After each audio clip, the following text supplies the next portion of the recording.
Well, good morning all of you. This is Vanchi. Today we'll discuss about the topic Andhra Pradesh సంబంధించి private colleges government colleges వాటి యొక్క fee structure ఒకసారి తెలియజేయమని చాలా మంది comment చేస్తాను, call చేస్తాను. వాటి డీటెయిల్స్ తెలుసుకునే ముందు మన ఏపీ డీసెట్ 2025 సంబంధించి ఎవరైతే ప్రిపేర్ అవుతారో వాళ్ళకు మే 2 నుంచి ఆచార్య 2.0 అనే బ్యాచ్ స్టార్ట్ చేయడం జరిగింది.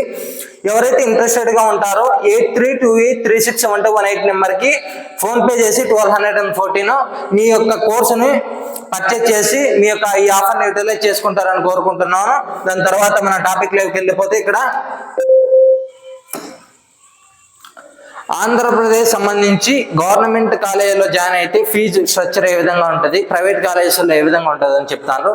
గవర్నమెంట్ కాలేజెస్లో అయితే ఈ హాస్టల్ ఫెసిలిటీస్ కొన్ని డిస్ట్రిక్ట్లో ఉన్నాయి, కొన్ని డిస్ట్రిక్ట్లో లేవు. వాటి పరంగా పక్కన పెట్టేస్తే మనకు గవర్నమెంట్ పరంగా ఫీజు స్ట్రక్చర్ ఏ విధంగా ఉంటుంది. గవర్నమెంట్ వచ్చి 2365 రూపీస్ ఆ గవర్నమెంట్ 1 ఇయర్కు ఛార్జ్ చేసే ఫీజు అది కూడా మన స్కాలర్షిప్ రూపంలో మనకు కూడా స్కాలర్షిప్ రూపంలో ఎలిజిబుల్ అయితే ఆ అమౌంట్ కూడా మళ్ళీ రిటర్న్ వచ్చేస్తుంది. ఇంకా ప్రైవేట్ పరంగా వస్తే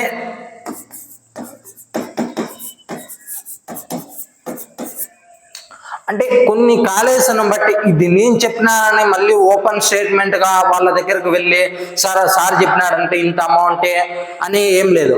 నేనైతే అంటే నాకు తెలిసిన ఒక ఐడియా ప్రకారం చెప్తాను. ఈ కాలేజ్ అదే వాటికంటూ రూల్స్ లేవు, వాళ్ళ కాలేజెస్ను బట్టి వాళ్ళు తీసుకుంటారు.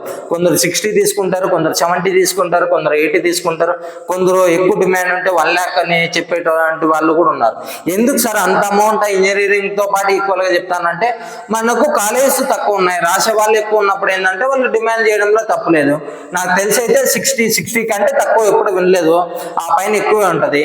ప్రైవేట్ కాలేజెస్ అయితే ఈ విధంగా ఉంటుంది. గవర్నమెంట్ కాలేజ్ ఫీ స్ట్రక్చర్ అయితే 2365. ఈ బుక్స్ మళ్ళీ కొనుక్కోవాలి అంటే బుక్స్ చాలా తక్కువ ఉంటాయి, లేవు 2000 అలా ఉంటుంది.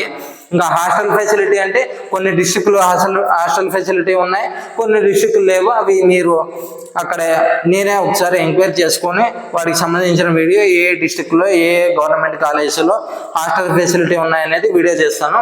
ఈ ఫీ స్ట్రక్చర్ అయితే ఈ విధంగా ఉంది. ప్రైవేట్ అయితే ఒక 60 అనుకో, ఆ పైన ఎక్కువైనా ఉండొచ్చు. ఉన్నారని సార్ చెప్పినాడు కదా 60,000 సార్ అని మీరు అక్కడ అడగడానికి లేదు. అలా కాలేజ్ డిమాండ్ను బట్టి అక్కడ ఉన్న ఎక్విప్మెంట్ ఫెసిలిటీస్ను బట్టి వాళ్ళు ఎక్కువ డిమాండ్ చేయొచ్చు. అది మనం చెప్పలేమన్నమాట పర్టికులర్గా. ప్రైవేట్ కాలేజ్ కాబట్టి వాళ్ళ ఇష్టం. అది గవర్నమెంట్ అయితే ఫీ స్ట్రక్చర్ ఈ విధంగా ఉంటుంది. ప్రైవేట్ కాలేజెస్ అయితే 60 అబోవ్నే ఉంటుంది నాకు తెలిసినంత వరకు. ఈ కాలేజ్ అని చెప్పను నేను, ఆ 60 అనేది కూడా నాకు తెలిసి ఉంటుందని చెప్తాను అంతే. ఇంకా మీకు ఏమైనా డౌట్ ఉన్నా కూడా ఆ నెంబర్కి కాల్ చేయండి. మీరు కోచింగ్లో జాయిన్ అయ్యే వాళ్ళు ఫాస్ట్గా జాయిన్ అవ్వండి. ఎందుకంటే మనకు 30 days మాత్రమే టైం ఉంది కాబట్టి ఈ ఆఫర్ని యూటిలైజ్ చేసుకుని మీరు సక్సెస్ అవుతారని కోరుకుంటారు. మాక్సిమం మీరు గవర్నమెంట్లో చేయడానికి ట్రై చేయండి, ఎందుకంటే ఫీజు తక్కువ కదా, మనకి చాలా ఫ్రీగా అయిపోతుంది. ఇది 60కి, అది ఇయర్లీ నేను చెప్పే 2 years కాదు, యాన్యువల్ 60,000. ఇదైతే 2000లోనే అయిపోతుంది మనకి. Thank you all of you. ఏమన్నా డౌట్ ఉన్నా కూడా ఆ నెంబర్కి కాల్ చేయండి మీకు.